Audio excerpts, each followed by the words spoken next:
अस्सलाम वालेकुम and welcome back to my channel. कैसी है मेरी यूट्यूब फैमिली। मेरी रब से दुआ है कि अल्लाह ताला अपनी रहमतें बरकतें नाज़िल फरमाए। आज की जो वीडियो बहुत ही ज़बरदस्त होने वाली है। आज आप लोगों के साथ मैं लसूड़े का अचार किस तरह डालना है वो शेयर करूंगी, और अंजीर का पेस्ट बना के पूरा साल आप कैसे इसको महफूज रख सकते हैं वो भी आपके साथ शेयर करूंगी। आपने वीडियो बिल्कुल भी स्किप नहीं करनी। लसूड़े ले लिए मैंने 2 किलो, इनको अच्छी तरह से वॉश किया और फिर मैंने खुले बर्तन में पानी डाल के उसमें थोड़ी सी डाली है हल्दी। इसे 3 से 4 मिनट तक हम बॉईल करेंगे और 3-4 मिनट बॉयल आने के बाद इसको हम इस छान लेंगे, पानी निकाल देंगे इसका, और फिर इसको हमने कपड़े के ऊपर फैला देना है, ऊपर पंखा चला देना है ताकि जो लसूड़े हैं हमारे थोड़े से ड्राई हो जाएं। और फिर इसके जो डंडियाँ वगैरह हैं वो सारी हमने रिमूव करके इनको साफ़ कर लेना है। अच्छी तरह से आपने चम्मच की मदद से इनको अच्छी तरह से हिलाना है, क्योंकि चारों तरफ से जो लसूड़े हैं वो एक जैसे थोड़े से कच्चे पक्के से हो जाएं, और फिर आपने इसको छानना है। हल्दी डाल के अगर आप इसको बॉईल करेंगे तो इसका जो कलर है वो बहुत ही ज़बरदस्त हो जाएगा। तकरीबन 5 से 6 घंटे तक मैंने लसूड़ों को फैला दिया था। अब मेरे पास पहले का ही चार पड़ा हुआ है, उसके अंदर काफ़ी ढेर सारा मसाला है, इसलिए मैंने इसके अंदर कोई भी चार के मसाले जो वो नहीं शामिल किए। सिर्फ़ इसके अंदर हम नमक और लाल मिर्च का पाउडर जो है वो इसमें शामिल करेंगे। अगर आप फ़र्स्ट टाइम लसूड़ों का चार डाल रहे हैं, आपके पास इसका कोई भी मसाला नहीं है, तो फिर आपने इसके अंदर नमक, लाल मिर्च का पाउडर, हल्दी और कलवंजी, मेथरे, ये सब कुछ डाल के आपने इसके अंदर लहसुन छील के डालना है, और फिर इसके अंदर आपने मस्टर्ड ऑयल डाल देना है। मेरे पास लेमन का चार, गाजर का चार और आम का चार मैंने डाला था, वो भी पड़ा हुआ है वैसे ही। उसके अंदर मैंने लसूड़े जो है वो शामिल कर देने हैं। इन सब की रेसिपीज़ पहले ही मौजूद हैं। देखिए अल्हम्दुलिल्लाह कितना ज़बरदस्त, कितना मज़े का अचार आपको लग रहा होगा, लेकिन ये जो अचार है ये पिछले साल का है। इस दफ़ा सिर्फ मैंने इसके अंदर लसूड़े ऐड किए हैं, और सब्ज़ मिर्चें जो हैं वो थोड़ी सी रह गई हैं। कुछ दिनों तक मैं इसके अंदर सब्ज़ मिर्च भी ऐड कर दूँगी। बाकी अल्हम्दुलिल्लाह जो आम का अचार था और जो नींबू का अचार था वो पिछले साल का ही है, और इसका कलर देख लें माशाल्लाह कितना खूबसूरत है और बिल्कुल फ्रेश है। और ये देखिए कि छोटी सी ये चीज़ है, बिल्कुल सांप की तरह ये हैं, ये हमारे घर से अक्सर निकलते हैं। तो आप लोगों ने मुझे बताना है कि ये क्या चीज़ है, इसका क्या इलाज हो सकता है। मेरी हेल्पर तो कहती है कि बाजी ये सांप के बच्चे हैं, क्योंकि ये काफ़ी ज़्यादा सख्त होता है, बिल्कुल सॉफ्ट सा नहीं होता, और इतना एक्टिव होता है ना, बिल्कुल सांप की तरह होता है।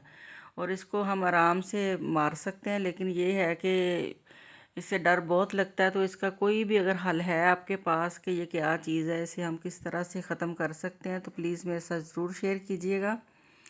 आयशा को आजकल छुट्टियां हैं, तो सारा दिन घर में उसका यही काम होता है। कभी उसने कहीं बटरफ्लाइज लगा देनी है, कभी उसने अपने टॉयज़ निकाल के वो खेलने लग जाना है।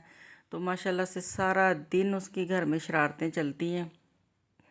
आपके बच्चों को भी माशाल्लाह से छुट्टियां होगी होंगी और घर में अब माशाल्लाह रौनक लगी होगी।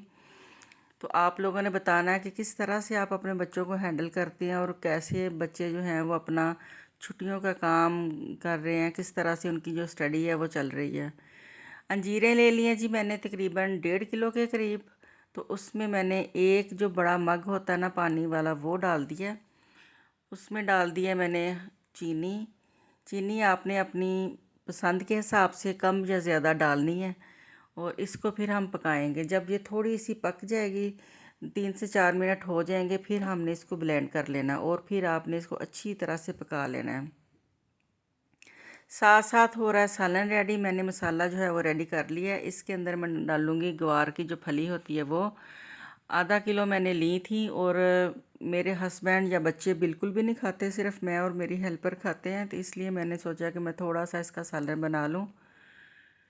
4 मिनट हो गए हैं इनको पकते हुए। अब इसको हैंड ब्लेंडर की मदद से हम ब्लेंड कर लेंगे। अगर आपके पास हैंड ब्लेंडर नहीं है तो आप जो मिल्क शेक वाला जग होता है, पहले ही उसके अंदर ब्लेंड करके आप इसको पकने के लिए रखें। इतना मज़े का ये पेस्ट रेडी होता है। इसको आप ब्रेड के ऊपर भी लगा के खा सकते हैं। इसे आप दूध में हल करके शेक भी बना के पी सकते हैं। इसको आप फ्रीज़ कर सकते हैं और पूरा साल आप अंजीर से लुत्फ़अंदोज़ हो सकते हैं। और इतनी माशाल्लाह से ये हेल्दी चीज़ है, हमारी सेहत के लिए बहुत ही फ़ायदेमंद है। देखें अल्हम्दुलिल्लाह काफ़ी थिक इसका जो है पेस्ट वो रेडी हो गया। और माशाल्लाह से सालन देखें कितना ज़बरदस्त और कितना मज़े का रेडी हो गया। आजकल गर्मियों का मौसम है और डेली इतनी तेज़ हवा चल रही होती है, उसके साथ इतनी मट्टी आ रही होती है ना कि सफाई जब करते हैं तो 2 से 3 घंटे के बाद बिल्कुल ऐसे लगता है जैसे बाहर टाइलें जो ब्लैक कलर की हैं इनके ऊपर ऐसे ही मट्टी वाइट वाइट नज़र आ रही होती है। तो इसलिए रोज़ ही इनको वॉश करना पड़ता है। साथ साथ फिर पौधों को भी वॉश करना पड़ता है, क्योंकि अगर पौधों के ऊपर डस्ट जम जाएगी तो फिर जो सूरज की शुआएं पौधों के ऊपर पड़ती हैं तो उससे उनकी ग़िज़ाइयत जो है वो अब्ज़ॉर्ब नहीं कर पाते। इसलिए डेली आप जब भी पौधों को पानी डालें गर्मियों में तो आपने अपने पौधों को अच्छी तरह से वॉश करना है।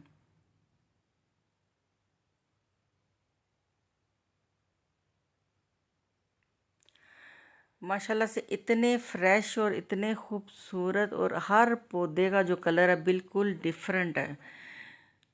अक्सर पौधों को देख के, पौधों के फूलों को देख के मैं सोचती हूँ कि कितना खूबसूरत ये कलर कॉम्बिनेशन है कि हम अगर इस तरह का ड्रेस बनाएं तो कितना इसका जो कलर है वो प्यारा लगेगा। अक्सर मैं आइडियाज़ इन फूलों से, इन पौधों से लेती हूँ। उम्मीद है आपको मेरी जो आज की वीडियो अच्छी लगी होगी। अच्छी लगे तो इसको अपने फ्रेंड्स के साथ, अपने फैमिली मेम्बर्स के साथ ज़रूर शेयर कीजिएगा। दुआ में याद रखिएगा। ज़िंदगी रही तो इंशाल्लाह दोबारा मुलाकात होगी। अल्लाह हाफिज़, बाय बाय।